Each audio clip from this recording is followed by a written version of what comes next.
السلام علیکم۔ آج بدھ ہے، جولائی کی 10 تاریخ۔ پاکستان میں اس وقت شام کے 7، بھارت میں 7:30، اور یہاں ہمارے اسٹوڈیوز کی گھڑیوں میں صبح کے 10 بج رہے ہیں۔ وائس آف امریکہ واشنگٹن کی اردو سروس سے میں ہوں خالد حمید، خبروں کے ایک بلٹن کے ساتھ۔ آج کے بلٹن میں پاکستان، بھارت، افغانستان، غزہ کی تازہ ترین صورتحال اور دنیا بھر سے عالمی خبریں شامل ہیں۔ پاکستان کی وفاقی حکومت نے اپنے اس فیصلے کی حمایت کی ہے جس کے تحت پاکستان کی کلیدی خفیہ agency inter services intelligence ISI کو فون کال سننے کا اختیار دیا گیا ہے۔ وزیر دفاع خواجہ آصف نے زور دے کر کہا کہ موجودہ حالات میں ضروری ہے کیونکہ ملک عسکریت پسندوں کے تشدد کے خاتمے کے لیے کوشاں ہے۔ وزیر قانون اعظم نذیر تارڑ نے بھی 1996 میں منظور ہونے والے قانون کا حوالہ دیتے ہوئے اس کی حمایت کی جس میں خفیہ ایجنسیوں کو ایسی نگرانی کرنے کی اجازت دی گئی تھی۔ پاکستان کی وفاقی کابینہ رجسٹرڈ افغان مہاجرین کے قیام میں توسیع کا فیصلہ کرے گی اور جن کے پاس رہائش کا ثبوت یعنی POR کارڈ ہے انہیں ریلیف مل سکتا ہے۔ کابینہ ان کے قیام میں 6 ماہ یا 1 سال کی توسیع کا فیصلہ کر سکتی ہے۔ اقوام متحدہ کے ہائی کمشنر برائے مہاجرین فلپو گرینڈی نے پاکستان کا 3 روزہ دورہ ختم کیا۔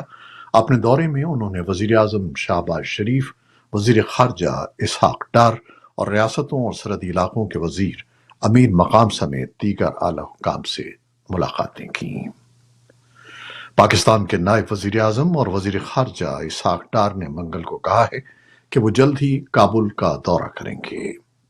سینیٹر عرفان صدیقی کی زیر صدارت سینٹ کی قائمہ کمیٹی برائے خارجہ امور کے پہلے اجلاس سے خطاب کرتے ہوئے انہوں نے کہا کہ وہ 1-2 روز میں افغانستان جائیں گے۔ ان کا یہ دورہ ایک ایسے وقت پر ہو رہا ہے جب پاکستان میں دہشت گرد حملوں میں اضافہ ہوا ہے اور اطلاعات کے مطابق دہشت گرد افغانستان میں پناہ لیے ہوئے ہیں۔ طالبان حکومت اس کی تردید کرتی ہے۔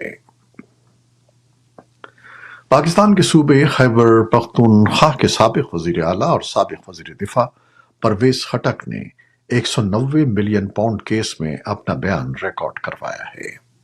اسلام آباد سے وائس آف امریکہ کے نمائندے عاصم علی رانا کے مطابق راولپنڈی کی اڈیالہ جیل میں بدھ کو کیس کی سماعت کے دوران پرویز خٹک نے 15 منٹ تک اپنا بیان ریکارڈ کروایا۔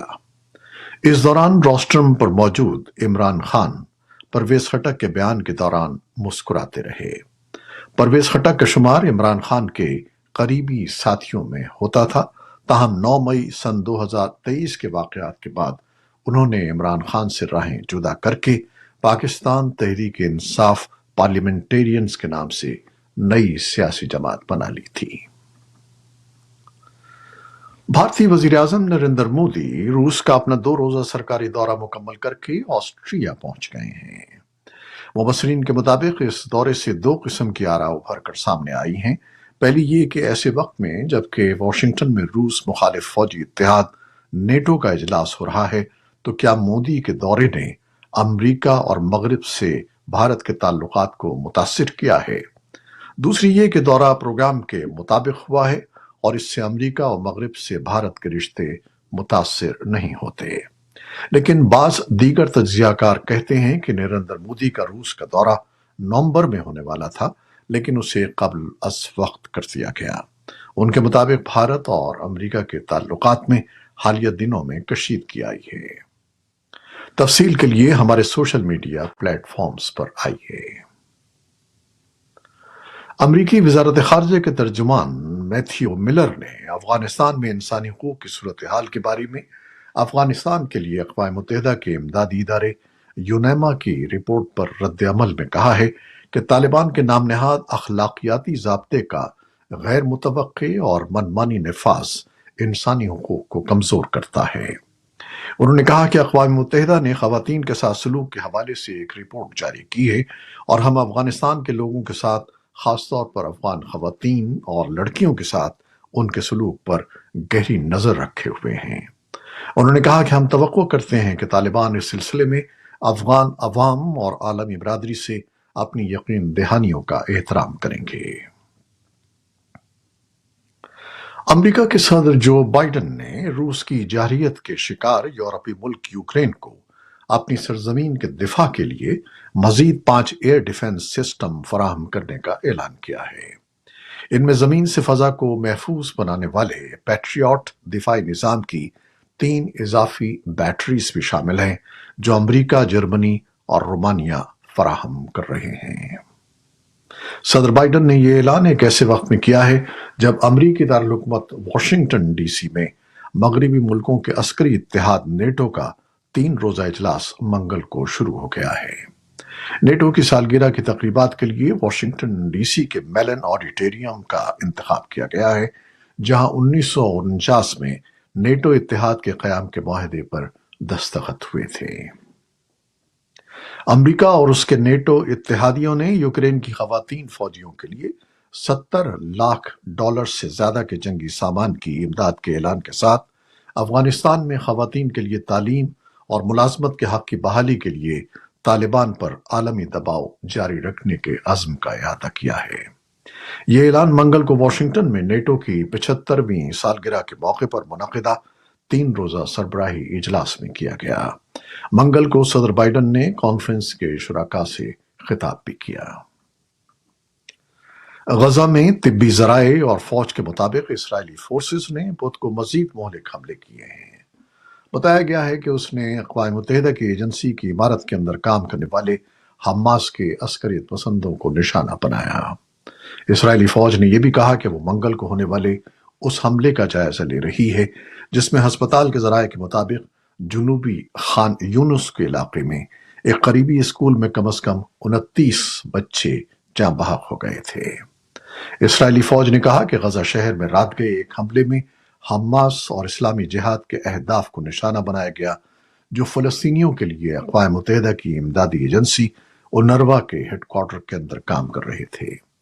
ان کا کہنا تھا کہ عسکریت پسندوں کو ختم کر دیا گیا ہے اور بڑی مقدار میں ہتھیار ملے ہیں۔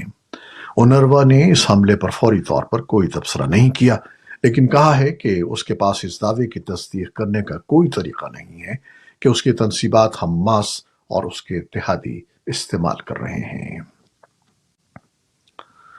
یمن کے حوثی باغیوں کے ایک مشتبہ حملے میں بدھ کے روز تنگ آبنائے باب المندب میں ایک بحری جہاز کو نشانہ بنایا گیا۔ حکام نے تسلیم کیا ہے کہ باغیوں نے بحیرہ عرب کے قریب امریکی پرچم والے جہاز پر اب تک کا سب سے طویل حملہ کیا ہے۔ برطانوی فوج کے یونائیٹڈ کنگڈم میری ٹائم ٹریڈ آپریشنز سینٹر نے کہا کہ بدھ کو ہونے والے حملے میں موچا کے جنوب میں ایک جہاز کو نشانہ بنایا گیا، لیکن بحری جہاز اور تمام عملہ محفوظ رہا۔ یوکرین میں حکام نے بدھ کے روز بتایا کہ روسی حملوں میں جنوبی یوکرین میں 3 افراد ہلاک ہو گئے ہیں۔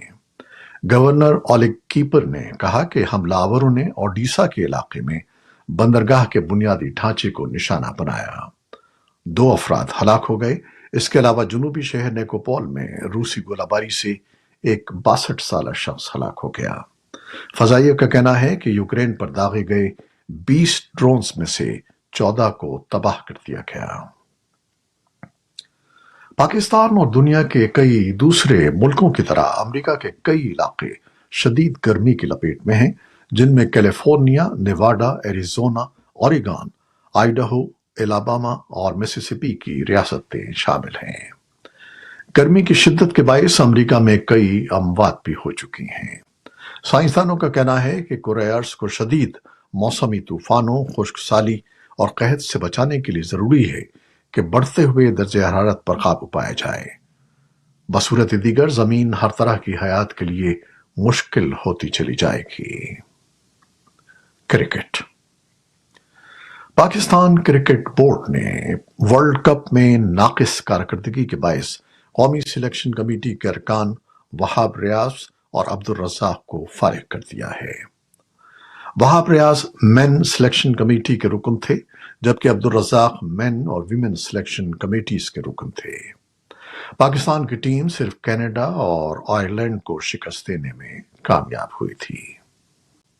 یہ تھیں وہ خبریں جو ہم نے آپ کے لیے فیس بک پر پیش کی۔ ہماری ویب سائٹ، یوٹیوب اور پوڈ کاسٹ پر یہ بلیٹن آپ کے لیے پوسٹ کر دیا جاتا ہے۔ آپ ہمارے بلیٹن کو شیئر کرتے ہیں اور اپنے کمنٹس میں اپنی محبتوں کا اظہار کرتے ہیں، جس کے لیے ہم آپ کے بے حد مشکور ہیں۔ اپنی ان کاوشوں کو جاری رکھیے گا۔ نیوز پروڈیوسر عائزہ عرفان اور نیوز ایڈیٹر بہجت جیلانی کے ساتھ خالد حمید کو اب اجازت دیجیے گا۔ اللہ حافظ۔